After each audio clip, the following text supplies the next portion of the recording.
Let's make some pork chops.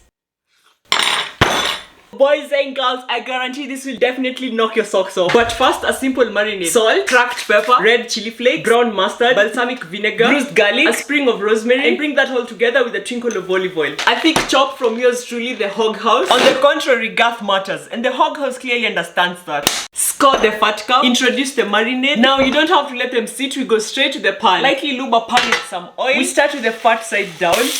Sweet balls, it's working. One side down, give it 3 minutes and a medium high.